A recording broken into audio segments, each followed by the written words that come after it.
নমস্কাৰ মেজ মেলৰ মজিয়ালৈ আপোনাক আন্তৰিক আদৰণি প্ৰিয় দৰ্শক আজি মেজ মেলত আমাৰ মাজত উপস্থিত ৰাইজৰ দলৰ শীৰ্ষতম নেতা আৰু শিৱসাগৰ সমষ্টিৰ বিধায়ক আপোনালোকৰ সকলোৰে পৰিচিত অখিল গগৈ ডাঙৰীয়া নমস্কাৰ অত্যন্ত ব্যস্ত আমি জানো ষ্টুডিঅ'লৈ অহাৰ পিছতো আপুনি দেখিছোঁ কিছুমান পেপাৰ ৱৰ্ক কৰি আছে আমি বিশেষ কথা পাতিবলৈ অৱকাশ পোৱা নাই গগৈ ডাঙৰীয়া মই পঞ্চাতে আপোনাক সুধিব খুজিছোঁ যে চাকৰিৰ বজাৰ এইখন এতিয়া ইজনৰ পিছত সিজন বিজেপি নেতা কৰ্মী দালাল এইবিলাকক পুলিচে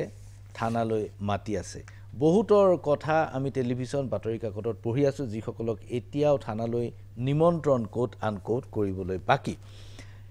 এতিয়া এই চাকৰিৰ বজাৰখন এটা আত্মহত্যাৰ ঘটনাই গোটেই কথাটো উদঙাই দিলে মোৰ প্ৰশ্নটো হ'ল যে ইমান এখন ডাঙৰ চাকৰিৰ বজাৰ চলি আছে তাত বিৰোধী পক্ষই আজিলৈকে একো গম নাপালে বজাৰখন গোটেইখন এক্সপ'জ হোৱাৰ পিছতো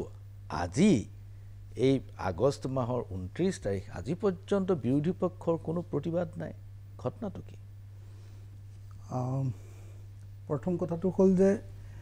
এতিয়ালৈকে বিজেপি দলৰ কেইবাজনো নেতা এই গোচৰটোত গ্ৰেপ্তাৰ হৈছে গ্ৰেপ্তাৰ হোৱা মানুহবিলাকৰ ভিতৰত আছে অনুৰাগ চলিহা তেওঁ ৰাজ্যিক কাৰ্যনিৰ্বাহক কিষাণ মৰ্চাৰ দিবন ডেকা কৃষ্ণ শৰ্মা নলবাৰী বিজেপি নেতা অসীম চক্ৰৱৰ্তী আৰু ৰেখান্ত দাস এইকেইজন গ্ৰেপ্তাৰ হৈছে এতিয়ালৈকে নাম ওলাইছে আমি সকলোৱে শুনি আছোঁ যে অভিমন্যু দাস আৰু নিপন ভৰালীৰ নাম ওলাইছে আৰু ওলাইছে যে AIIDCৰ অধ্যক্ষ শান্তনু পূজাৰীও এই গোটেই ঘটনাটোত জড়িত শান্তনু পূজাৰী তেওঁ ৰাজ্যিক বিজেপিৰ অফিচ ইনচাৰ্জ তেওঁলোকো ইয়াত জড়িত বুলি ওলাইছে আৰু যিমানবিলাক অডিঅ' ভাইৰেল হৈছে তাত দেখা গৈছে যে বিজেপিৰ ৰাজ্যিক সভাপতিজনৰ নামো কেইবাবাৰো ইটোৰ পিছত সিটো ভাইৰেল হৈছে যিবিলাক অডিঅ' প্ৰত্যেকটো অডিঅ'ত ৰাজ্যিক সভাপতিজন অৰ্থাৎ কলিতা ডাঙৰীয়াৰ নামটো কেইবাবাৰো আমি উচ্চাৰিত হোৱা দেখিবলৈ পাইছোঁ যেতিয়া 1 লাখ নিবনুৱাৰ নিযুক্তিৰ প্ৰশ্নটো আহিছিলে আপোনালোকে সকলোৱে জানে যে সেই প্ৰশ্নটোক লৈ আটাইতকৈ বেছি সৰব ৰাজনৈতিক দলটো নিশ্চয় ৰাইজৰ দল আছিলে আপোনালোকে নিশ্চয় এই কথাটোও জানে যে অসম বিধানসভাত এই সম্পৰ্কত বাহিৰতে হওক বা ভিতৰতে হওক যে 1 লাখ নিবনুৱাৰ নিযুক্তি যে সম্পূৰ্ণ হোৱা নাই তাক লৈ বিধানসভাৰ ভিতৰতো মই এতিয়ালৈকে 3-4 বাৰ হুলস্থুল কৰিছোঁ প্ৰতিবাদ কৰিছোঁ আৰু বিধানসভাৰ বাহিৰত মানে যিটো সাধাৰণতে কোনেও নকৰে বাহিৰতো মই আপুনি দেখিছে যে হেৰি লৈ আপোনাৰ ফেচটুন লৈ বিধানসভাৰ বাহিৰত য'ত সাংবাদিকসকল থাকে তাতো এই সম্পৰ্কত বাৰম্বাৰ প্ৰতিবাদ কৰিছোঁ সেই প্ৰতিবাদবিলাকৰ মূল কথাটো আছিলে যে 1 লাখ নিবনুৱাৰ নিযুক্তি সোনকালে কৰি দিব লাগে এবছৰৰ ভিতৰত কৰিম বুলি কৈছিলে 2 নম্বৰ কথাটো আছিলে আমি কৈছিলোঁ যে দুটা বস্তু হ'ব লাগে এটা হ'ল কাট অফ মাৰ্কটো ডিক্লেয়াৰ কৰি দিব লাগে আৰু 2 নম্বৰটো হ'ল যে ৱেটিং লিষ্টখন দি দিব লাগে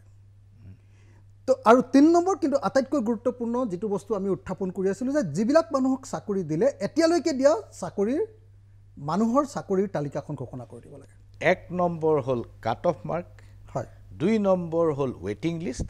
আৰু 3 নম্বৰ হ'ল যিসকলে চাকৰি পালে বা যোগদান কৰিলে তেওঁলোকৰ তালিকা প্ৰিয় দৰ্শক কাট অফ মাৰ্ক ঘোষণা কৰাটো অত্যন্ত জৰুৰী কিন্তু শেহতীয়া পৰীক্ষাবিলাকত কিমাননো ন্যূনতম নম্বৰ পালে তেওঁলোক যোগ্য হৈছে এই কথাটো কিন্তু জনাৰ কোনো উপায় নাই ৱেটিং লিষ্টৰ পৰা নামবিলাক চাকৰিলৈ গৈছে নে নগৈছে তাক জনাৰ কোনো উপায় নাই আৰু তৃতীয়তে একেটা পোষ্টৰ বাবে যদি একেজন মানুহে 7টা পোষ্টৰ বাবে এপ্লাই কৰিছে 33 বাৰলৈকে এজন মানুহৰ নাম আহিছে গতিকে তেওঁ এটা চাকৰিতে জইন কৰিছে বাকি 32টা চাকৰি কোনে পাইছে সেই কথাটো জনাৰ নিশ্চয় অধিকাৰ আছে গগৈ ডাঙৰীয়া মই কথাটো প্ৰসংগটো মোৰ বেলেগ আছিল একজেক্টলি মই পিছত ফেজ তুলি আহিব খুজিছিলোঁ হয় মই কথাটো ক'ব খুজিছোঁ কি যে এই যে 12 দলীয় মৰ্চা কৰিলে আপোনালোকে এই 12 দলীয় মৰ্চাটো ৰাজপথত নামিবলৈ এতিয়াও বাকি মই সেই প্ৰশ্নটো আনিছোঁ যে আপোনালোকৰ প্ৰতিবাদ কিয় নাই আপুনি গৈ সমষ্টিত সোমাই আছেগৈ কালি আহি পেলাই সমষ্টিবা পাইছেহি বজাৰ চলি আছে টেলিভিছনত মানুহে চাই আছে আৰু সকলোৱে ভাবিছে বিৰোধী দলৰ কি হ'ল একজেক্টলি মানে যেতিয়া 1 লাখ নিবনুৱাৰ প্ৰশ্নটো আহিছিলে আমি 1 লাখ নিবনুৱাৰ প্ৰশ্নটো 31 মাৰ্চ 2022 ভিতৰত তেওঁলোকে দিম বুলি যে কৈছিলে সেই কথাটো কওঁতে অসমৰ মানুহে বহুতে মোক বেয়া পাইছিলে মানে অসমৰ পৰিস্থিতিটো এনেকুৱা পৰিস্থিতি আপোনালোকে সকলোৱে আমি সকলোৱে জানো প্ৰথম মই সেই কথাটো কৈ ল'ব কৈছোঁ এক লাইনত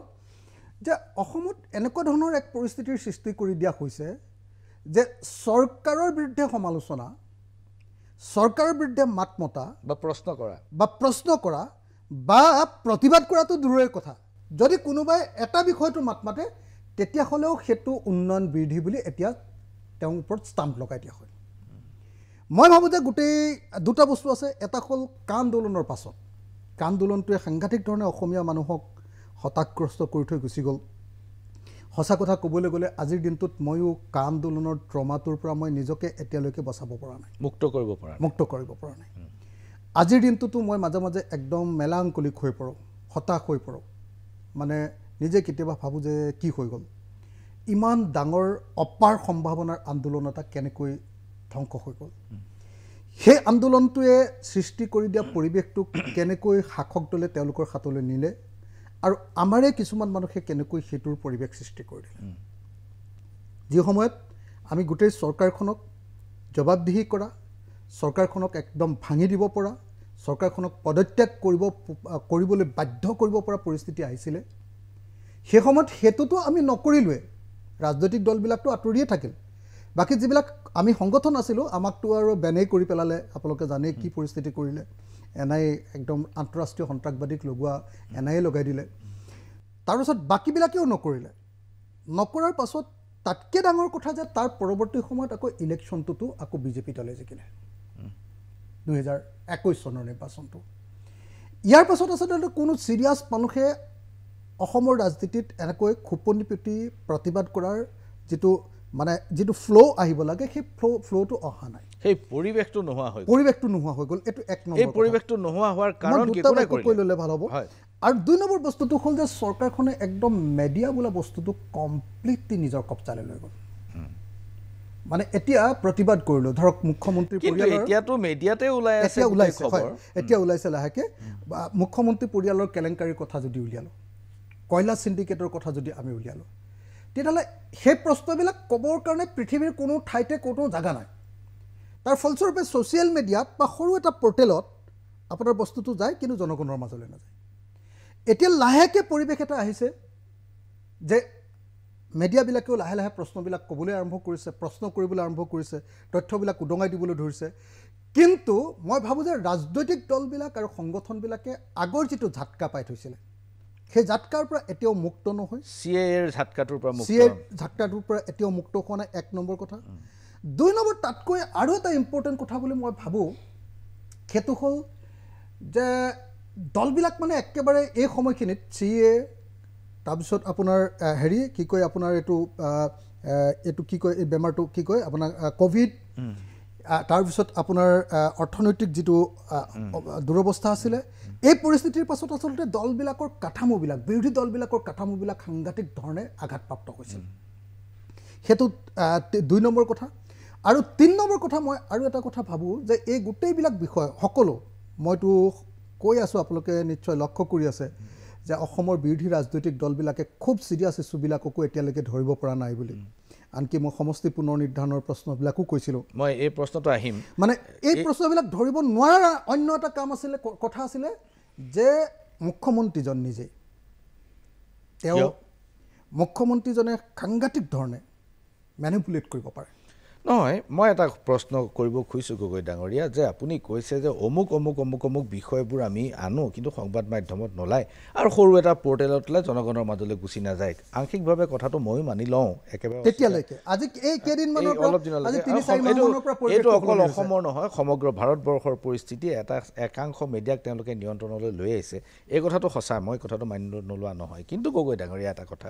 যে যেতিয়া এটা কেলেংকাৰী যেতিয়া আপুনি মুকলিকৈ ৰাইজৰ মাজলৈ লৈ যাব আৰু কেলেংকাৰীৰ বিপৰীতে যেতিয়া দোষীক শাস্তি হোৱাটো বিচাৰিব তেতিয়াহ'লে আমাৰ অভিজ্ঞতাটো কি আমাৰ অভিজ্ঞতা 2G স্কেম একজেক্টলি আমাৰ অভিজ্ঞতা হ'ল কোল স্কেম আমাৰ অভিজ্ঞতা হ'ল কমনৱেলথ স্কেম এই স্কেমবিলাক প্ৰত্যেকটোৱেই কিন্তু ন্যায়ালয়ৰ মজিয়াত গৈছে আৰু ন্যায়ালয়ে তাৰ বিপৰীতে ৰায় দিছে কানিমুজিৰ এৰেষ্ট হৈছে এই ৰাজা এৰেষ্ট হৈছে সুৰেশ কালামাদি এৰেষ্ট হৈছে আপোনালোকে বদলাই দিছে এতিয়া এই কেলেংকাৰীবোৰ আপোনালোকে ন্যায়ালয়ৰ মজিয়ালৈ কিয় নিব পৰা নাই নহয় ন্যায়ালয়ৰ মজিয়ালৈ নিয়াৰ আগতে আমাৰ বিৰোধী শক্তিবিলাকে বিৰোধী ৰাজনৈতিকবিলাকে তাক হৃদয়ংগম কৰিব লাগিব তাক ভিতৰত মগজুত আৰু হৃদয়ত ভৰাই ল'ব লাগিব আৰু তাক এটা সঁচা সঁচিকৈ তাক প্ৰতিবাদলৈ ৰূপান্তৰ কৰিব লাগিব কিন্তু এতিয়ালৈকে সেই বস্তুটোৱে হেমাৰিং হোৱা নাই সেইটো হেমাৰিং হোৱা নাই মই এতিয়া এই বিষয়টোৰ পৰা আপুনি উল্লেখ কৰা এটা বিষয় লৈ আহিব খুজিছোঁ সমষ্টি পুনৰ নিৰ্ধাৰণৰ ক্ষেত্ৰত এক নম্বৰ কথা আপুনি যথেষ্ট ক্ষোভ প্ৰকাশ কৰিছে আপোনাৰ ক্ষোভৰ বৰ্হি প্ৰকাশ সকলোৱে দেখিছে মোৰ প্ৰশ্নটো হ'ল যে এক নম্বৰ কথা ইমান ক্ষোভৰ কাৰণ কি কাৰণ মুখ্যমন্ত্ৰী ডাঙৰীয়াই স্পষ্টকৈ কৈছে যে খিলঞ্জীয়াৰ স্বাৰ্থ ৰক্ষাৰ্থে মুছলমান প্ৰধান সমষ্টি ৩৫টাৰ পৰা আনি ২৩টালৈ নমোৱা হ'ল ইয়াত অখিল গগৈয়ে ক্ষোভ প্ৰকাশ কৰাৰ কাৰণ কি এক নম্বৰ ২ নম্বৰ আপুনি ক্ষোভ প্ৰকাশ কৰিছে যে কংগ্ৰেছ দলে যিমান প্ৰতিবাদ কৰিব লাগিছিল সিমানখিনি নকৰিলে কংগ্ৰেছ দলে খুব সহজে সমষ্টি পুনৰ নিৰ্ধাৰণটো মানি ল'লে এই দুটা প্ৰশ্নৰ উত্তৰ মোক লাগে মানে আচলতে কা আন্দোলনৰ পাছত মানে কা আন্দোলনটোৱে অসমৰ জনজীৱনলৈ যি ধৰণৰ পৰিৱৰ্তন আনিব মানে কাখনে যি ধৰণে পৰিৱৰ্তন আনিব অসমৰ জনগাঁথনি মানে যি ধৰণে একেবাৰে মৌলিক ধৰণে পৰিৱৰ্তন কৰি দিব হেতুৰ পাছত অসমৰ ৰাজনীতি অৰ্থনীতি আৰু সমাজনীতিলৈ অহা আটাইতকৈ ডাঙৰ চ্যালেঞ্জটো হ'ল সমষ্টি পুনৰ নিৰ্ধাৰণ মই ভাবোঁ যে সমষ্টি পুনৰ নিৰ্ধাৰণে আমাৰ বিৰোধী দলবিলাকে যিমান গুৰুত্ব দি ল'ব লাগিছিলে সিমান লোৱা নাই এতিয়ালৈকে সমষ্টি পুনৰ নিৰ্ধাৰণে আমাৰ গোটেই ছ'চিয়েল ফেব্ৰিকটো ভাঙি চুৰমাৰ কৰি দিব সমষ্টি পুনৰ নিৰ্ধাৰণে মূলতঃ দুটা কাম কৰিছে মই বহুত ব্যাখ্যা কৰিব নোখোজো এটা হ'ল সাম্প্ৰদায়িক নীতিৰে পোলাৰাইজ কৰা ৰাজনীতিৰে গোটেই কামটো কৰিছে এক নম্বৰ আৰু ২ নম্বৰটো হ'ল সম্পূৰ্ণৰূপে কাষ্টিছ বা বৰ্ণবাদী এটা ৰাজনীতিৰে গোটেই কামবিলাক কৰা হৈছে নামনি অসমত হয় নামনি অসমত সমষ্টি পুনৰ নিৰ্ধাৰণৰ জৰিয়তে মুছলমানসকলৰ সমষ্টিবিলাক কৰ্তন কৰা হৈছে বেছিভাগ ঠাইত বৰাক উপত্যকাটো হৈছে বৰাক উপত্যকাত বেছিভাগ বৰাক উপত্যকাত আগতে ৬টা সমষ্টিত হেৰি জিকিব পাৰে হিন্দু বেংগলীসকল এতিয়া ৯টাত জিকিব পাৰিব আগতে আপোনাৰ ৯টাত জিকিব পাৰিছিলে মুছলমান লোকসকল এতিয়া তেওঁলোকে ৪টা কি ক'ব এইফালে আহিলে ৯টা হ'লে ৯টাত ৪টাত জিকিব পাৰিব কেৱল ৪টাত জিকিব পাৰিব এতিয়া মোৰ প্ৰশ্নটো হ'ল কি বেয়া হ'ল তাত সেইটো এক নম্বৰ ২ নম্বৰ একেটা সময়তে আপোনাৰ আমাৰ কোচ ৰাজবংশীসকল আমাৰ নাথযোগীসকল আমাৰ বড়োসকল আমাৰ ৰাভাসকল আমাৰ ইয়াৰে ডিমৰীয়া অঞ্চলৰ তিৱাৰ পৰা আৰম্ভ কৰি গোটেইবিলাক আমাৰ যিবিলাক খিলঞ্জীয়া জনগোষ্ঠী উজনি অসমৰ চাহ জনগোষ্ঠী উজনি অসমৰ মটক উজনি অসমৰ আহোম উজনি অসমৰ চুতীয়া প্ৰত্যেকটো জনগোষ্ঠীৰ কাৰণে সমষ্টিবিলাক বদলাই দিয়া হ'ল মই এটা মাত্ৰ উদাহৰণ দিওঁ অকল আহোমসকলক কেনেকৈ লোকচান কৰা হ'ল মই এটা বা দুটা উদাহৰণ দিওঁ আপুনি যদি চাই যে গোলাঘাটৰ পৰা প্ৰথম যিটো সমষ্টি কি কয় আপোনাৰ মৃণাল শইকীয়া যে জিকে কি নাম আছিলে খুমটাই বিধানসভা সমষ্টিটো আগতে আছিলে আহোমসকলৰ সংখ্যাধিক্য সেই সমষ্টিটো জনগাঁথনিটো পৰিৱৰ্তন কৰি দিলে তাৰপাছত আপোনাৰ গোলাঘাট সমষ্টিটো আগতে আছিলে চুতীয়াসকলৰ সংখ্যাধিক্য তাত জনগাঁথনিটো চেঞ্জ কৰি দিলে তাৰপাছত দেৰগাঁও সমষ্টিটো তাত আছিলে অনুসূচিত জাতি লোকসকলৰ কাৰণে মই উজনি অসমৰ এটাকে যদি চাই যাওঁ অনুসূচিত জাতিৰ লোকসকলৰ কাৰণে সংৰক্ষিত উজনি অসমত এটাও অনুসূচিত জাতিৰ কাৰণে সমষ্টি নাইকিয়া কৰি দিলে তো যোৰহাট বিধানসভা সমষ্টিটো আছিলে মূলতঃ ব্ৰাহ্মণ লোকসকলৰ কাৰণে সেইটো মিছা কথা উচ্চ বৰ্ণ কিন্তু ব্ৰাহ্মণ লোকসকলৰ কাৰণে সংখ্যাধিক্য আছিলে এতিয়া যদি আপুনি চাই যেতিয়া মই হেৰি চাই দিছোঁ যেতিয়া সংবাদমেল এখন দিছোঁ যোৰহাটত তেতিয়া সকলো সাংবাদিকে কৈছে যে ইয়াত বেংগলী আৰু হিন্দী ভাষী লোকৰ সংখ্যা বৃদ্ধি পালে এতিয়া যোৰহাটত তাৰপাছত আহিলে তিয়ক মই এটাকে যদি চাই যাওঁ তিয়কত সংখ্যাধিক্য আছিলে আহোমসকল তাত চুতীয়াসকল ছেকেণ্ড পজিশ্যনত আছিলে ১ নম্বৰ আছিলে আহোমসকল তাত জনগাঁথনিটো চেঞ্জ কৰি পেলালে তাৰপিছত আহিলে মৰিয়নিত আছিলে চাহ শ্ৰমিকসকলৰ হেৰি নাইকিয়া কৰি মই এইখিনিতে আপোনাক ৰখাব লাগিব আমগুৰি গগৈ ডাঙৰীয়া মই এইখিনিতে আপোনাক ৰখাব লাগিব আমি আমগুৰিৰ পৰা আকৌ আৰম্ভ কৰিম এইখিনিতে লৈছোঁ ক্ষণিক সময়ৰ বাণিজ্যিক বিৰতিৰ পাছত পুনৰ ঘূৰি আহিছোঁ মেজমেলৰ মজিয়ালৰ মেজমেলত আজি উপস্থিত আপোনালোকৰ সকলোৰে পৰিচিত বিধায়ক অখিল গগৈ ডাঙৰীয়া আমি বিৰতিৰ পূৰ্বে আমগুৰি সমষ্টিলৈকে আহিছিলোঁ জনগাঁথনি বেছি দীঘলীয়া কৰি নিদিওঁ মাত্ৰ এটাই কথা কওঁ যে সমষ্টি পুনৰ্নিৰ্ধাৰণৰ জৰিয়তে মুখ্যমন্ত্ৰীয়ে কৈছিলে যে আমি খিলঞ্জীয়া জনগোষ্ঠীসমূহৰ হয় খিলঞ্জীয়া জনগোষ্ঠীসমূহৰ ৰাজনৈতিক অধিকাৰ বৃদ্ধি কৰিম কৰিলে কেনেকৈ কৰিলে মই গম নাপাওঁ কিয় আমাৰ এলেকা যিবিলাক আছে মানে আমি মোৰ ঘৰ য'ত মই যিটো ঠাইত MLA সেই MLAবিলাক সেই অঞ্চলবিলাকত যেনেকৈ ধৰক শিৱসাগৰ সমষ্টিৰ শিৱসাগৰ জিলাখনৰ আমগুৰি বিধানসভা সমষ্টিটো নাইকিয়া কৰি দিলে নহয় দুটা মাত্ৰ বাক্য কৈ লওঁ ডিব্ৰুগড় জিলাৰ আপোনাৰ লাহোৱাল বিধানসভা সমষ্টিটো নাইকিয়া কৰি দিলে খিলঞ্জীয়া মানুহৰ অধিকাৰ যদি ৰক্ষা কৰিব লাগে 1931 চনত যেতিয়া লোকপিয়লৰ ছুপাৰিণ্টেণ্ডেণ্টে মুলান চাহেবে যেতিয়া লোকপিয়ল প্ৰকাশ কৰিছিলে তেতিয়া কৈছিলে যে লাষ্টত গৈ অসমত অকল শিৱসাগৰ জিলাখনতে অসমীয়া মানুহ থাকিব আনডিভাইডেড শিৱসাগৰ সেই শিৱসাগৰত এটা সমষ্টি নাইকিয়া কৰা হ'ল এইটো কেনেকুৱা খিলঞ্জীয়াবাদ 1 নম্বৰ 2 নম্বৰ কথাটো হ'ল যে সমষ্টি আটাইতকৈ যিটো ফাইনেল যিটো আমাৰ কাৰণে আটাইতকৈ ইম্পৰ্টেণ্ট কথাটো হ'ল যে যেনেকৈ এওঁলোকে সংবিধানক ওলাই কৰি বিদেশৰ পৰা হিন্দু বাংলাদেশী আনি ভাৰতৰ বা অসমৰ জনগাঁথনিটো চেঞ্জ কৰি দিব কৈছে ঠিক তেনেকৈ বেছিক কথাটো হ'ল যে ভাৰতবৰ্ষৰ সংবিধানে যিটো কাৰণত সমষ্টি পুনৰ্নিৰ্ধাৰণ কৰিবলৈ দিছে ইকুৱেলাইজেশ্যন অফ পপুলেশ্যন এইটো হ'ল বেছিক কথা আমাৰ ভাৰতৰ সংবিধানৰ 81 অনুচ্ছেদ আমাৰ ভাৰতৰ সংবিধানৰ 170 নম্বৰ অনুচ্ছেদ এই দুইটাতে ক্লিয়াৰলি কৈছে যে ইকুৱেলাইজেশ্যন অফ পপুলেশ্যনটোৱে হ'ল সমষ্টি পুনৰ্নিৰ্ধাৰণৰ মূল কথা কিন্তু সমষ্টি পুনৰ্নিৰ্ধাৰণৰ কাৰণে ইয়াত যিটো তত্ত্ব আনিলে অসমত দ্বিতীয়বাৰ প্ৰয়োগ কৰিছে প্ৰথমতে কাশ্মীৰত প্ৰয়োগ কৰিলে কাশ্মীৰক যেনেকৈ চাই অসমকো তেনেকৈ চাই তাৰমানে প্ৰথম প্ৰয়োগ কৰিলে এইটো হ'ল এই থিয়ৰিটোৰ নাম দিলে ডেনচিটি অফ পপুলেশ্যন বুলি কৈ আমাৰ শিৱসাগৰ জিলাখনক গ্ৰুপ C কেটেগৰী চিত ভৰাই দিলে কেটেগৰীত চিট ভৰাই দিয়াৰ কাৰণে আমি এটা সমষ্টি লোকচান হৈ গৈছে ক'লা অথচ ভাৰতৰ সংবিধানে ডেনচিটি অফ পপুলেশ্যন নামৰ কোনো থিয়ৰি দিয়া নাই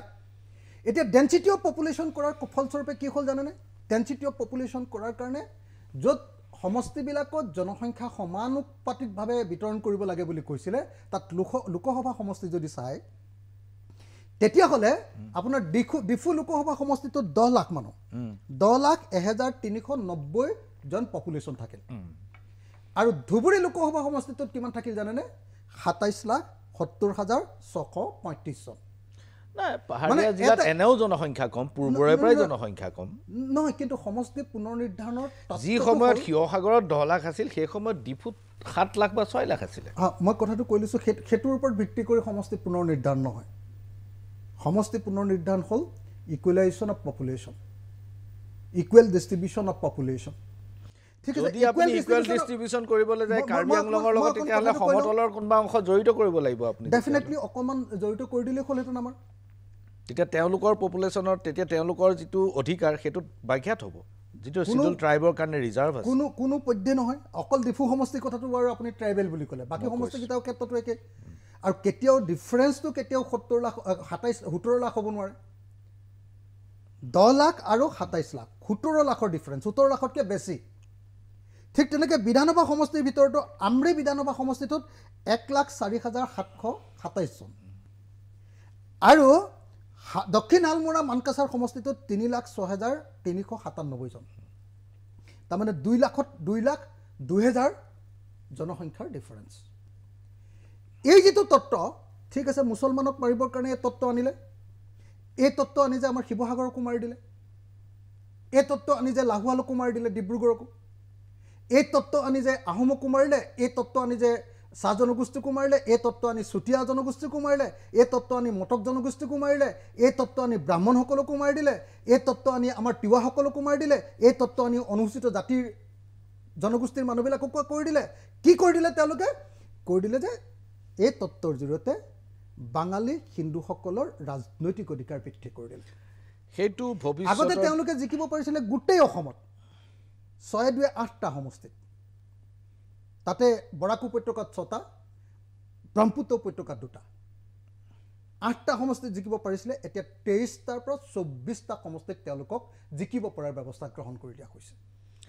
তো এই যেটো মূল জনগাঁথনিগত পৰিৱৰ্তন কৰি দিলে তো এটোৱে অসমৰ খিলঞ্জীয়া মানুহৰ কাৰণে ভয়ানক ধৰণৰ এটা সংকট নমাই আনিব গগৈ ডাঙৰীয়া মই এই বিষয়টোৰ পৰা অকমান আগুৱাই যাব খুজিছোঁ শেহতীয়াকৈ চৰকাৰে নতুনকৈ কিছুমান টোল গেট নিৰ্মাণ কৰাৰ পৰিকল্পনা কৰিছে মই যিমান দূৰ জানো 9খন টোল গেট বৰ্তমান আছে 12খন যদিও হিচাপত আছে কিন্তু 9খন সক্ৰিয় হৈ আছে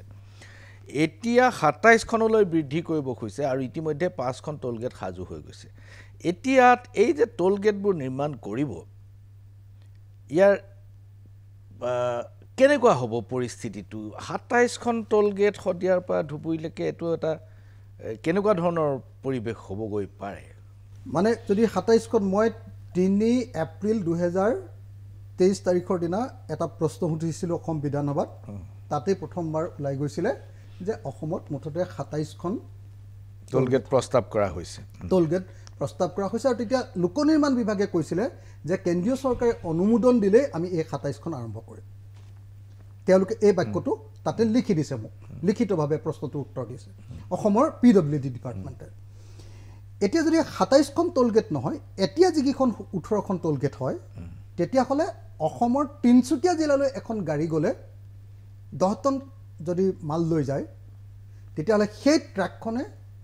মোটামুটি ধৰণে 17,000 টকাৰ টোল টেক্স দিব লাগিব এখন টোল গেটত দিব লাগিব 610 টকা শ্ৰীৰামপুৰ গেটৰ পৰা তিনচুকীয়ালৈ 17,000 টকা প্ৰায় 17,000 16,000 কিমান টকা 17,000 টকাৰ টোল টেক্স দিব লাগিব আৰু যদি 17,000 টকাৰ টোল টেক্স দিয়ে যদি আলু লৈ যায় তাত তেতিয়াহ'লে টোল টেক্সৰ কাৰণে 1 কেজি আলুৰ দাম বাঢ়িব 1 টকা 70 পইচা আচ্ছা প্ৰতি কিলোত 1 কেজি আলুৰ দাম বাঢ়িব 1 টকা 70 পইচা প্ৰতি কিলোত 1 টকা 70 পইচা বাঢ়িব অকল ট্ৰান্সপোৰ্টেশন খৰচ নহয় টোল গেট অকল টোল ট্ৰান্সপোৰ্টেশনটো আছে বেলেগ ট্ৰান্সপোৰ্টেশনটো আছে অকল টোলত হয় 2 নম্বৰ বস্তুটো হ'ল বাছ ভাড়া কিমান বাঢ়িব 3 নম্বৰ বস্তুটো হ'ল যে মই ইয়াৰ পৰা যে শিৱসাগৰ মোৰ সমষ্টিলৈ যাম বা মই ইয়াৰ পৰা যে আমাৰ ঘৰলৈ যাম তেতিয়াহ'লে ময়ো 1100 টকা মানৰ টোল গেটত টেক্স দি যাব লাগিব ঘূৰি আহোঁতে 1100 আৰু 1100 টকা 2200 টকা অহা যোৱা আমি গাড়ীৰ টেক্স দিছোঁ কি টেক্স দিয়া নাই বাৰু আমি কওকচোন আপোনালোকে জানি আচৰিত হ'ব যে এই চৰকাৰৰ দিনত মই এমাহৰ ভিতৰত সমষ্টিলৈ যাওঁতে এমাহৰ ভিতৰত 10,000 টকাৰ ৰাস্তাত যে এনেকৈ গাড়ী এখন আজিকালি ৰখাই থৈ দিয়ে 10,000 টকাৰ ফাইন ভৰিছোঁ গাড়ী এমাহত 10,000 টকাৰ ফাইন ভৰিছোঁ মই মোৰ বন্ধু এজনৰ গাড়ী এখন চলাই আছিলোঁ সেই গাড়ীখন চলাই থাকোঁতে এমাহত যেতিয়া সেই গাড়ীখন মই এটা লোন লৈছিলোঁ বিধানসভাৰ পৰা লোন লৈ সেই গাড়ীখন যেতিয়া মোৰ নামত কৰিব খুজিছোঁ তেতিয়া যে কাগজ কৰিবলৈ গৈছোঁ 1 মাহ চলাইছিলোঁ তেওঁ গাড়ীখন 1 মাহ যেতিয়া মই গাড়ীখন দিছোঁগৈ তেতিয়া ক'লে যে আপোনাৰ 10,000 টকাৰ ফাইন আছে 1 মাহ তো 1 মাহত যেতিয়া 10,000 টকাৰ ফাইন হৈছে এতিয়া প্ৰশান্ত দা ক'বলৈ বেয়া গাঁৱৰ ভিতৰত যে এখন ট্ৰেক্টৰ চলি থাকে সেই ট্ৰেক্টৰখন যে পথাৰৰ পৰা উঠে পথাৰৰ পৰা আলিলৈ উঠাৰ লগে লগে MVI গৈ তাত জাপ মাৰি পৰে আচ্ছা 20,000 টকাৰ ফাইন কিয় যে আপোনাৰ আমুক নাই তামুক নাই ভুচুক নাই যি ক'ব পাৰে আৰু লাইচেন্স নাই কি ক'ব পাৰে যিমানবিলাক ক'ব এই যে আমাৰ গাঁৱৰ মানুহবিলাকে এতিয়া একেবাৰে শেহতীয়া অৱস্থাত আটাইতকৈ দুখীয়া মানুহবিলাকে চলা বস্তুটো হ'ল আমাৰ এই ই ৰিক্সা এখনত মোৰ ওচৰলৈ বিধায়ক হিচাপে শিৱসাগৰৰ ই ৰিক্সাবিলাকে আহি কয় যে আমাক 35,000 25,000 টকাৰ ফাইন দিছে মই দ্বিতীয়ক ফোন কৰি আমনি লাগি যায় মই দ্বিতীয়লৈ চিঠি লিখি আমনি লাগি যায় যে এওঁলোক তেনেই সাধাৰণ মানুহ দিনটোত 500 টকা ইনকাম কৰে ই ৰিক্সাৰ ওপৰত কিমান টকা কৰ লগাব বুলি মানে ফাইন লগায় তেওঁলোকে ফাইন লগায় মুঠতে আপুনি যদি এইফালে গৈ থাকে আপাৰ আছামলৈ বা লোৱাৰ আছামলৈ আপুনি দেখিব যে একদম জোপোহাৰ আঁৰত এখন গাড়ী এনেকৈ কেমেৰা লগাই ৰখাই দিয়ে আপুনি গৈ আছে নহয় ইণ্টাৰচেপ্টৰ গাড়ী ইণ্টাৰচেপ্টৰ এটা থাকে আপুনি যদি 60 নেকি বোধহয় 60তকৈ যদি অকণমান বেছি গ'ল তেতিয়াহ'লে আপোনাৰ নামত চালানখন আহি গ'ল আৰু মোবাইলত আহি আপোনাৰ যদি মোবাইলত পইচাটো তাৰমানে হেৰিয়াৰ লগত আধাৰৰ লগত লিংক আছে পইচাটো লগে লগে কটা গ'ল আৰু যদি আধাৰৰ লগত লিংক নাই তেতিয়াহ'লে আপুনি যিদিনা গাড়ীৰ কাগজ সলনি কৰিবলৈ যাব নহয় বা টেক্স দিবলৈ যাব বা কিবা কিবি কৰিবলৈ যাব নহয় সেই কৰিবলৈ যাওঁতে আপুনি সেই পইচাটো একেলগতে দিব লাগিব হয় তাৰমানে এই চৰকাৰখনৰ আটাইতকৈ ডাঙৰ এটা বৈশিষ্ট্য হ'ল মানুহৰ ওপৰত কৰৰ সন্ত্ৰাস টেক্স টেৰৰিজিম জাপি দিয়া গগৈ ডাঙৰীয়া টেক্স টেৰৰিজিম আৰু চৰকাৰৰ অৰ্থনৈতিক অৱস্থা এই প্ৰসংগত আমি আলোচনা কৰিম এই ক্ষণিক সময়ৰ বাণিজ্যিক বিৰতিৰ পাছত পুনৰ ঘূৰি আহিছোঁ মেজমেলৰ মজিয়ালৈ আৰু মেজমেলত আজি উপস্থিত বিধায়ক অখিল গগৈ গগৈ ডাঙৰীয়া বিৰতিৰ পূৰ্বে আমি আলোচনা কৰিছিলোঁ টেক্স টেৰৰিজিম আপুনি কৈছিল আৰু সকলোৰে মাজত এটাই কথা আলোচনা হয় যে চৰকাৰ অৰ্থনৈতিক অৱস্থা খুব বেয়া সেইকাৰণে য'ত ত'ত টেক্স লগাই আছে মদৰ পৰা টোল গেট ই ৰিক্সাৰ পৰা আপোনাৰ স্পীড দিয়া গাড়ী সকলোতে টেক্স লগাই আছে এই কথাটো কি ধৰণৰ হৈছে চৰকাৰৰ যদি অৰ্থনৈতিক অৱস্থা ইমান বেয়াই তেতিয়াহ'লে ইমানবোৰ প্ৰকল্প কেনেকৈ কৰি আছে আমাৰ জু ৰোডত ইমান ডাঙৰ ফ্লাইঅভাৰ মালিগাঁৱত ইমান ডাঙৰ ফ্লাইঅভাৰ দৈনিক নতুন নতুন আঁচনি হিতাধিকাৰী এতিয়া গছপুলি ৰুলে 1 কোটি গছপুলি ৰুব তাতো পইচা দিব এইবোৰ কাম কেনেকৈ কৰি থকাটো সম্ভৱ হৈছে আপোনালোকে যে কৈ আছে যে অৰ্থনৈতিক অৱস্থা বেয়া বুলি মই খালি টেক্স টেৰৰিজিমৰ ওপৰত আৰু এটা লাইন কৈ লওঁ হয় যে অকল যে আপোনাৰ হেৰি হৈছে এনেকুৱা নহয় এনেকুৱা যে ৰাস্তাত ধৰি ট্ৰেক্টৰ এখন বা ই ৰিক্সা এখন বা আমি চলোৱা ব্যক্তিগত বাহন এখন বা ট্ৰাক এখন ট্ৰাকত এতিয়া বস্তু নিবলৈ মানুহে বিৰাট ভয় কৰে য'তে ত'তে ডকাইতি কৰি দিয়ে চৰকাৰী ডকাইতি ট্ৰান্সপৰ্ট ডিপাৰ্টমেণ্টৰ ডকাইতি সেইকাৰণে আপুনি ট্ৰান্সপৰ্ট ডিপাৰ্টমেণ্টৰ ইনকাম চাব আগতে মই এতিয়া সংখ্যাটো পাহৰি গৈছোঁ কিন্তু সেইটো আগতে বোধহয় 300 কোটিমান টকা আছিলে এতিয়া সেইটো 1200 কোটি টকা মানে বৃদ্ধি পাইছে তেওঁলোকক টাৰ্গেট দি দিয়া হয় যে ইমান মাহৰ ভিতৰত ইমান টকা কালেক্ট কৰিব একেবাৰে সেইটো টেক্স টেৰৰিজিম অকল সেইটো যে বাঢ়িছে এনেকুৱা নহয় মাটিৰ খাজনা কেনেকুৱা ধৰণে বৃদ্ধি পালে মাটিৰ খাজনা বাদ দিয়ক মাটিৰ প্ৰিমিয়াম মাটিৰ যে value of the land value of land যেটো আপোনাৰ এটা অঞ্চলৰ মাটিৰ যেটো ভেলু সেই ভেলুটো কি সাংঘাতিক ধৰণে বঢ়াই দিলে গাঁৱৰ মানুহৰ কাৰণে হাহাকাৰ যে গাঁৱত সিমান দামত কেতিয়াও মাটি বিক্ৰীয়ে নহয় কিন্তু সিমান টকাৰ টেক্স আপুনি দিব লাগিব আপুনি কমত বেচিব লাগিব কিন্তু প্ৰিমিয়ামৰ হয় হয় মানে এনেকুৱা পৰিস্থিতি অভূতপূৰ্ব পৰিস্থিতি আমি অসমৰ মানুহবিলাক সন্মুখীন হৈছোঁ তাৰ লগত এটা বস্তু যোগ কৰি যাওঁ বেলেগ কথাটো বাদ দিলোঁ সকলো মানুহে কৈ থাকে যে আমি আপুনি মই এতিয়া বস্তুৰ দাম বাঢ়িলে মই দুটা কথা কওঁ দেই ঘৰ নিৰ্মাণৰ লগত জড়িত আপুনি ইটা এচপৰাৰ কথা ভাবকচোন 2016 চনত এচপৰা ইটাৰ দাম 4 টকাৰ পৰা 5 টকা আছিলে এতিয়া এচপৰা ইটাৰ দাম 13 টকাৰ পৰা 14 টকা আপুনি বৃদ্ধিৰ পৰিমাণটো গুণটো আপুনি লক্ষ্য কৰক পাৰ্চেণ্টেজটো আপুনি লক্ষ্য কৰক শতাংশটো তাৰপাছত ৰদ সত্যম বা VIP বা দুৰ্গাপুৰ ৰদ এটা কামধেনু ৰদ এটা আগতে আছিলে 1 কুইণ্টেল ৰডৰ দাম 2900 টকা এটো মই 2014 চনৰ 8 মাৰ্চ তাৰিখৰ কথা কৈছোঁ সেই ৰডটোৰ দাম আজিৰ দিনটোত কিমান হৈছেগে জানেনে সেই ৰডটোৰ দাম আজিৰ দিনটোত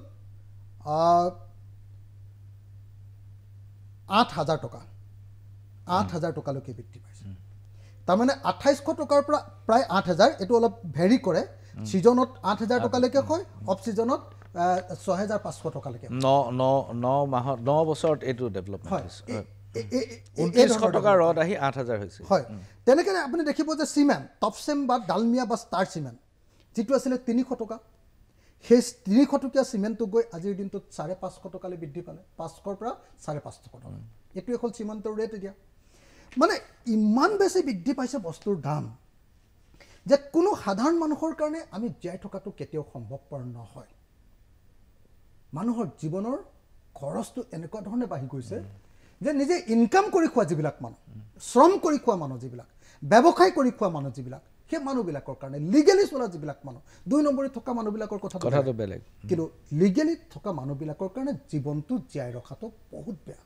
কিন্তু মই খুদিব খুইছো যে এই যে টেক্স টেৰৰিজিমটো তেওঁলোকে কিয় কৰি আছে অৰ্থনৈতিক অৱস্থা সঁচাকৈয়ে বেয়া নেকি কিন্তু বেয়া যেনটো নেলাগে কাৰণ ডেভেলপমেন্টেল এক্টিভিটিজটো সম্পূৰ্ণৰূপে চলি আছে মানে বেয়া মানে কিমান বেয়া সেই কথাটো বুজি পাবৰ কাৰণে হেতু আমাৰ নিচিনা বিধায়ক আমি যেহেতু লেজিসলেটৰ আমি যেহেতু আইন প্ৰণয়ন কৰোঁ, আইনৰ সমালোচনা কৰোঁ, আইনৰ সংশোধন কৰোঁ, আইনক আমি নিজা ধৰণে বনাই লওঁ। গতিকে এইবিলাক বস্তু আমি খুব পঢ়িব লাগে। মই পঢ়ি থাকোঁতে দেখিছোঁ যে এই চৰকাৰখনে টকা ক'ৰ পৰা পালে বুলি যদি আপুনি কয়,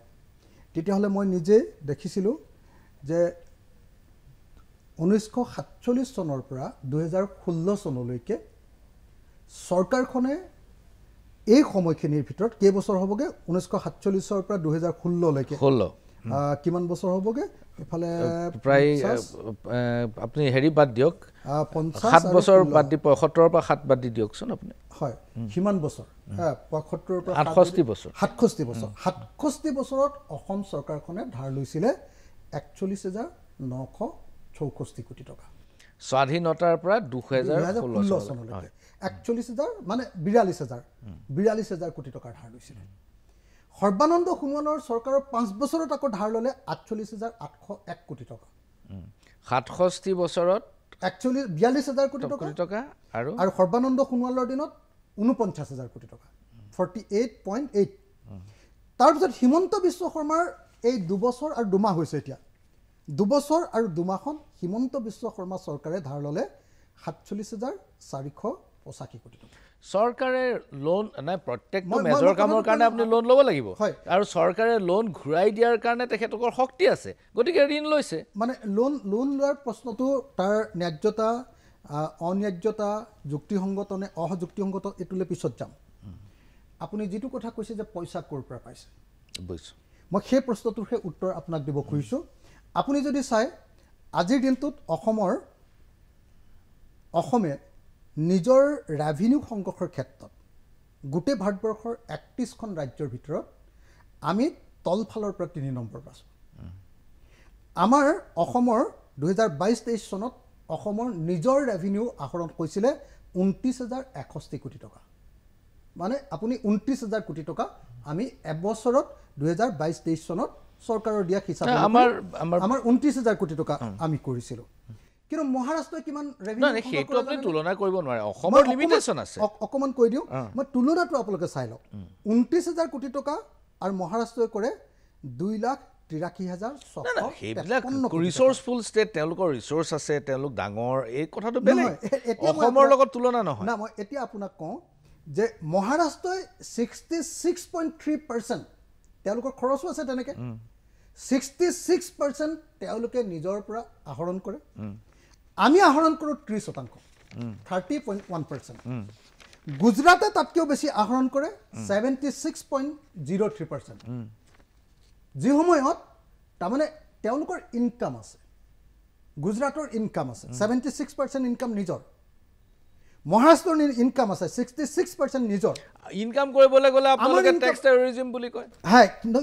টেক্স টেৰৰিজিম অকল টেক্সৰ পৰা নুঠে, তাত ইণ্ডাষ্ট্ৰিয়েলাইজেশ্যন হৈছে, ইণ্ডাষ্ট্ৰিয়েলাইজেশ্যন। মই এই কথাটোকে আপোনাক ক'বলৈ গৈছোঁ,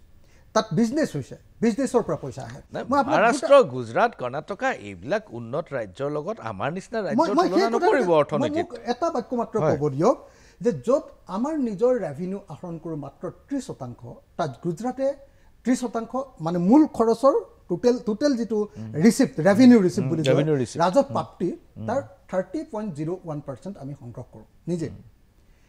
আৰু গুজৰাটে সংগ্ৰহ কৰে 76.03%। ডিফাৰেঞ্চটো আপোনালোকে লক্ষ্য কৰক। এতিয়া চৰকাৰখনে সেইকাৰণে আমাৰ বাজেটখনৰ মূল বস্তুটো হ'ল যে ধাৰ, মেইন বস্তুটো, আটাইতকৈ বেছি বস্তুটো আহে চেণ্ট্ৰেল গভৰ্ণমেণ্টৰ পৰা, ছেকেণ্ডটো আহে ধাৰৰ পৰা, প্ৰায় 20% আমি ধাৰৰ পৰা লওঁ। এতিয়া এই যে ধাৰৰ পৰা বিজেপি চৰকাৰখন যেতিয়াৰ পৰা আহিলে তেতিয়াৰ পৰা আকৌ কেন্দ্ৰীয় চৰকাৰ ধাৰ নিদিয়া হৈ গ'ল, কৈ দিলে যে আমি ধাৰ নিদিওঁ, তোমালোকে FRBM এক্টখন সলনি কৰি লোৱা, আমি তোমালোকক 32%লৈকে তোমালোকৰ যিটো GDP আছে, GSDP বুলি কয় ষ্টেটৰ ক্ষেত্ৰত, GSDPৰ 32%লৈকে তোমালোকক আমি ধাৰ দিম। 32%লৈকে ধাৰ ল'ব পাৰে, কিন্তু আগতেতো লিমিটটো আছিলে 3%। হা, এতিয়া 32%লৈকে ধাৰ ল'ব পাৰে। এতিয়া এই যে 32%লৈকে ধাৰ ল'ব পাৰে, 32%লৈকে ধাৰ ল'বৰ কাৰণে কৈ দিলে যে তোমালোকক আমি ল'বলৈ দি দিলোঁ, কিন্তু এইটো তোমালোকে অপেন মাৰ্কেটৰ পৰা ল'ব লাগে।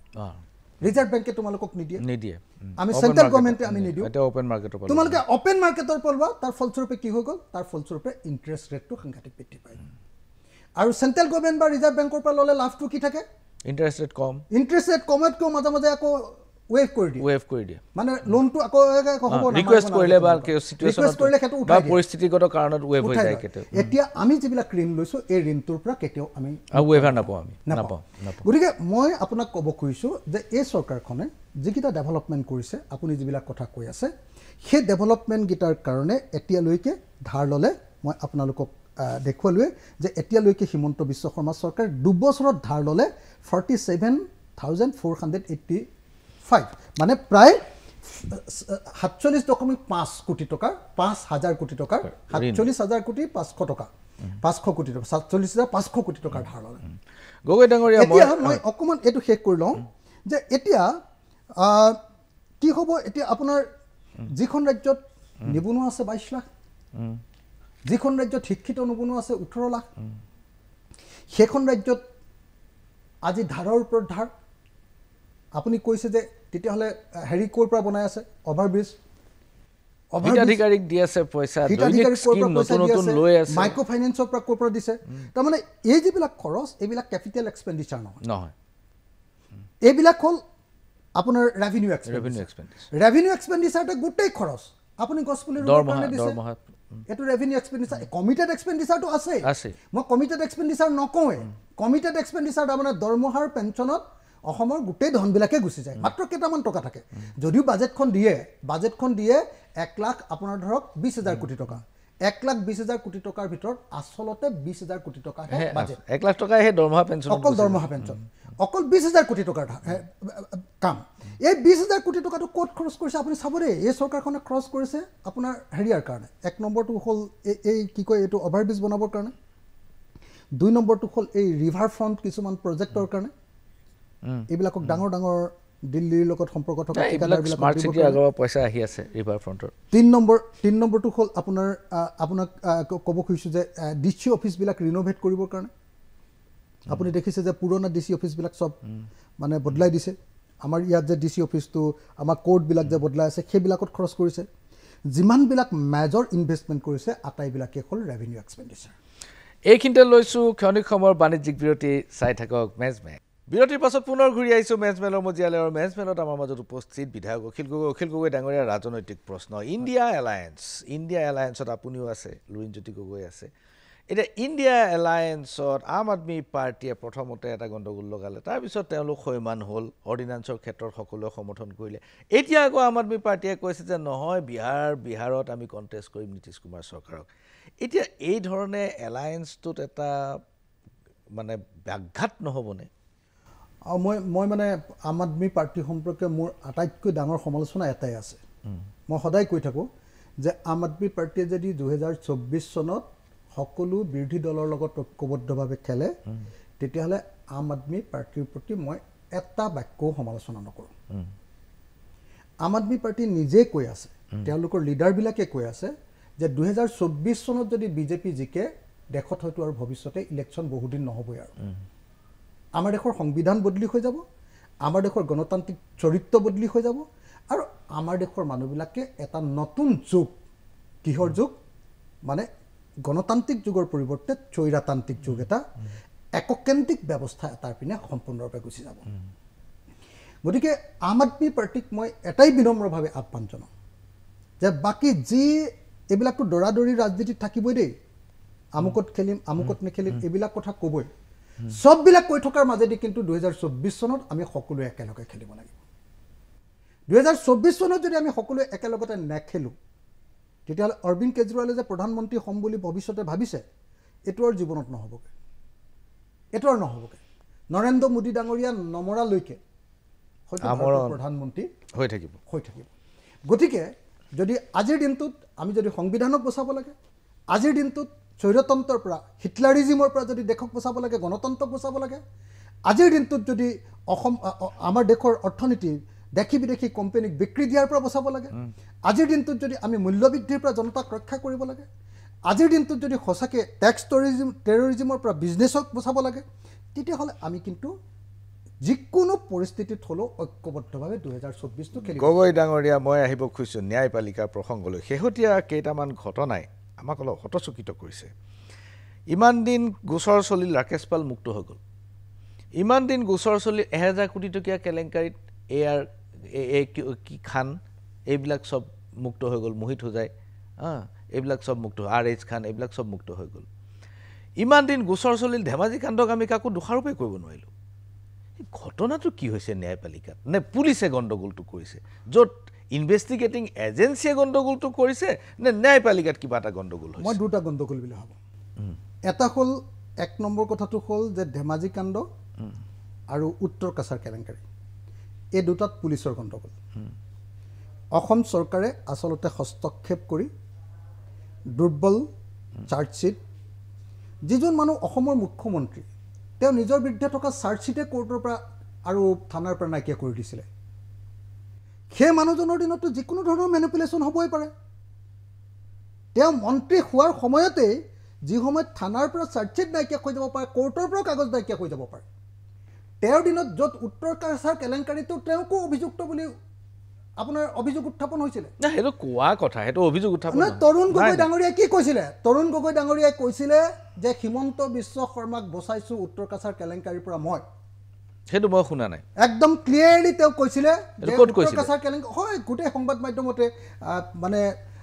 কৈছিলে যে এইটো আমি চিলেক্টেড শুনাটো ভুল কথা। তেওঁ কৈছিলে যে একদম উত্তৰ কাছাৰ কেলেংকাৰীৰ পৰা বচাইছোঁ মই। তো সেই মানুহজনৰ দিনত উত্তৰ কাছাৰ কেলেংকাৰীত মানুহ কেনেকৈ আপোনাৰ কনভিক্টেড হ'ব? কনভিকশ্যন যদি আগতে হৈছিলে, এতিয়া কনভিকশ্যনৰ পৰা বাচি গ'ল। হেডজন কোন? এনেই সিদ্ধাৰ্থ ভট্টাচাৰ্যই কোৱা নাই নহয় যে পৰিয়ালৰ মুৰব্বীজন, হেডজনে যদি গণ্ডগোল থাকে তেতিয়াহ'লে নিশ্চয় গণ্ডগোল থাকিব। 1 নম্বৰ। 2 নম্বৰ, কিন্তু মই কোৰ্টক একেবাৰে ধোৱা তুলসীৰ পাত বুলি ক'ব খোজা নাই। ক্লিয়াৰ কথা, মই জনগণৰ প্ৰতিনিধি, মই ৰাইজৰ হৈ মাত মাতোঁ। মই এটা কথা স্পষ্টকৈ ক'ব খোজোঁ যে গুৱাহাটী উচ্চ ন্যায়ালয়ে ভুৱা এনকাউণ্টাৰৰ ওপৰত যিটো PIL হৈছিলে, ভুৱা এনকাউণ্টাৰৰ ওপৰত বা কি কয় এক্সট্ৰা জুডিচিয়েল কিলিঙৰ ওপৰত যিটো PIL হৈছিলে, সেই PILটো কিয় নাকচ কৰিলে? মই সেই PILৰ সম্পূৰ্ণ ডকুমেণ্ট চাইছোঁ। তাত নাকচ কৰিব পৰাকৈ কোনোপধ্যেই এনেকুৱা ধৰণৰ পৰিস্থিতি নাছিল। সেই কেছটোত যথেষ্ট ছাবষ্টেঞ্চ আছিল, কিন্তু দুৰ্ভাগ্যজনকভাৱে কোৰ্টে এইটো অন্যায় কৰিলে। যেনেকৈ সুপ্ৰিম কোৰ্টত আজি দেখিবলৈ পোৱা গৈছে যে বিশ্বাসৰ ওপৰত ভিত্তি কৰি বাবৰি মছজিদৰ ঠাইত ৰাম মন্দিৰ তৈয়াৰ কৰিবলৈ দিয়ে,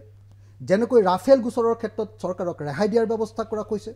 ঠিক তেনেকৈ আজি আমি গুৱাহাটী উচ্চ ন্যায়ালয়ৰ ক্ষেত্ৰতো দেখিবলৈ পাইছোঁ চিলেক্টেড, মই সকলো ন্যায় ব্যৱস্থাটোৰ কথা কোৱা নাই, চিলেক্টেড কিছুমান জাজে এনেকুৱা কাম কৰে যে তেওঁলোকে চৰকাৰক বচাবৰ কাৰণে এই কাম কৰে। গগৈ ডাঙৰীয়া, মই আহিব খুজিছোঁ আন এটা প্ৰসংগলৈ। 12টা দলে একেলগে পঞ্চায়ত নিৰ্বাচন খেলিব নেকি? ইতিমধ্যে ৰকিবুল হুছেইন ডাঙৰীয়াই দিল্লীত কোৱা বুলি গম পাইছোঁ,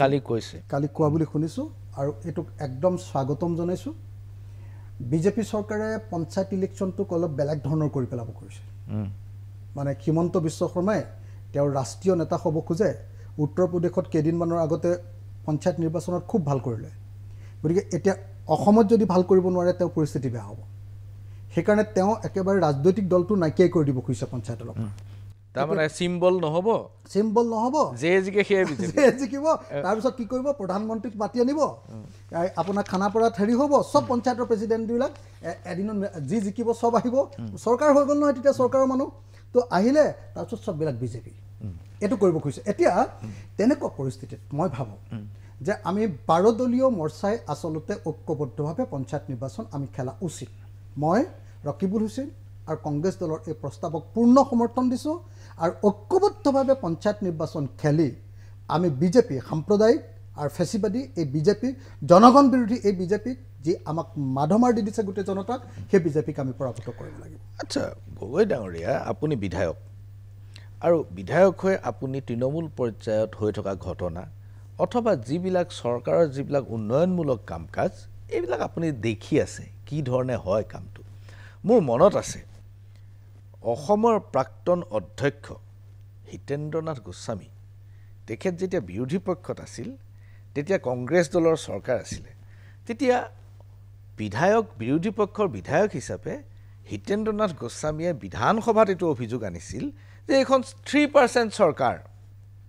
এই চৰকাৰখনে প্ৰত্যেকটো কামত 3% কাটি লয় বুলি চবেই জানে। মন কৰিব, তেখেতে ৰেছপনচিবল মানুহ, বিধানসভাৰ মজিয়াত কৈছে, তেতিয়া কংগ্ৰেছ চৰকাৰ আছিলে। এতিয়া তেনেকুৱা অভিযোগ অহা নাই, কিন্তু বহুতো বিভাগত 5%কে কাটি লোৱা বুলি কয়। আৰু এইটো কথা অভিযোগ আছে, মই কৈ দিছোঁ যে মোক 2-1 ঠিকাদাৰ আৰু বিষয়াই মোক এই কথাটো কৈছে যে 5%কে কাটে হয়, 2% বিধায়কজনৰ হাতত বিধায়কজনে ৰাখি দিয়ে আৰু 3% ওপৰলৈ গুচি আহে। কথাটো সঁচা নেকি? মই যিমান দূৰ জানো PWD ডিপাৰ্টমেণ্টত 3%কে লোৱা হয়, 5% নহয়। 5% নহয়। আচ্ছা, আৰু PHCত মই যিমান দূৰ জানো PHCত 5%তকৈও বহুত বেছি ওপৰলৈ কেতিয়াবা। তাৰ এটা পাৰ্ট আপুনিও পায় নেকি বিধায়ক হিচাপে? বিধায়ক হিচাপে বহুতে পায় চাগে, মই নাজানো সেইটো কথা। কিন্তু এটা কথা মই জানো যে দিছপুৰত 3% লোৱাটো সঁচা। তাৰমানে কংগ্ৰেছৰ দিনতো 3%, এতিয়াও 3%তে চলি আছে। মানে কংগ্ৰেছৰ দিনত 3% আছিলে নাই মই সিমান ভালকৈ নাজানো। হিতেন্দ্ৰনাথ গোস্বামীৰ অভিযোগ আছে, হয়, মানে সেইটো বিধানসভাৰ ৰেকৰ্ডত আছে। সেইটো কথা মই নাজানো, বেছিও থাকিব পাৰে কমো থাকিব পাৰে, মই সেইটো নাজানো, পাৰ্চেণ্টেজটো মই নাজানো। কিন্তু আচ্ছা, এই অভিযোগটো শুনা হয়, এই অভিযোগটো মোক কৈছে যে ইউডিএফৰ বিধায়কসকলক সেই পইচাটো ঘূৰাই দিয়া হয় বুলি কৈছে, হয় নেকি? মই এইবিলাক কথা নাজানো, সেইবিলাক ইমান ভিতৰৰ কথাটোতো সম্ভৱ নহয় জনাটো। কিন্তু মই আপোনাক এটা কথা ক'ব খোজোঁ, সেইটো হ'ল যে আমি কংগ্ৰেছ চৰকাৰখনক যিটো কাৰণত বিৰোধিতা কৰিছিলোঁ, যিকেইটা কাৰণত, 1 নম্বৰটো আছিলে কেলেংকাৰী আৰু চিণ্ডিকেট। সেই দুয়োটা বস্তু কংগ্ৰেছতকৈ কম নোহোৱাকৈ, বৰং বেছিকৈ, কোৱালিটেটিভলি বেছিকৈ মই ভাবোঁ যে বিজেপি চৰকাৰ দিনত ঘটিছে ইয়াতকৈ ডাঙৰ কেলেংকাৰী, চিণ্ডিকেট, আপুনি চব চিণ্ডিকেট, কয়লাৰ পৰা। নাই, আপুনি কৈ, কিন্তু এই কথাবিলাক আপোনালোকে আচলতে কৈহে থাকে, কিন্তু কথাটো হ'ল যে ন্যায়ালয়ৰ মজিয়াত বা প্ৰমাণ কৰিব পৰা উপায় নাথাকিলে আপুনি অভিযোগ নানিব। 3%টো যিসকলে দিয়ে প্ৰত্যেকজনে আমাক ক্লিয়াৰলি কয়। হা, কিন্তু তেওঁলোক আমাৰ কেমেৰাৰ সন্মুখলৈ নাহে। কেমেৰাৰ সন্মুখলৈ আহিলেও লাভ নাই, কেমেৰা সন্মুখলৈ আহিলেও সেইটো কোৰ্টত তেওঁলোকে ক'বলৈ নাযায়। ৰাইট, কেমেৰাত কোনোবাই কৈ দিব। গতিকে এইবিলাক কথাৰ কোনো প্ৰমাণ নাই, মানে সেইটো প্ৰমাণ নাই। কিন্তু চিণ্ডিকেটবিলাকৰ প্ৰমাণ আছে। নাই, মই মানি লৈছোঁ, কিন্তু প্ৰমাণ যদি আছে তেতিয়াহ'লে এই বিষয়বোৰ আপোনালোকে ন্যায়ালয়ৰ মজিয়ালৈ আনিব পৰাৰ অৱকাশ আছে। ডেফিনেটলি আছে, আৰু লাহে লাহে নিশ্চয় ন্যায়ালয়ৰ মজিয়ালৈ আহিব। বহুত ধন্যবাদ অখিল গগৈ ডাঙৰীয়া। এই বিষয়বিলাক ন্যায়ালয়ৰ মজিয়াত আহিলে 2G স্কেম, কোল স্কেম, কমনৱেলথ গেম স্কেম, এনেকুৱা ধৰণৰ স্কেমৰ দৰে এই স্কেমবিলাকৰ এটা ন্যায় বিচাৰ পোৱা যাব, আৰু তেতিয়া জনগণে হয়তো কিবা এটা ন্যায় পোৱাৰ আশা থাকিব। আপোনাক ভৱিষ্যতৰ দিনবিলাকক লগ পোৱাৰ আশাৰে এইখিনিতে সামৰিছোঁ। নমস্কাৰ।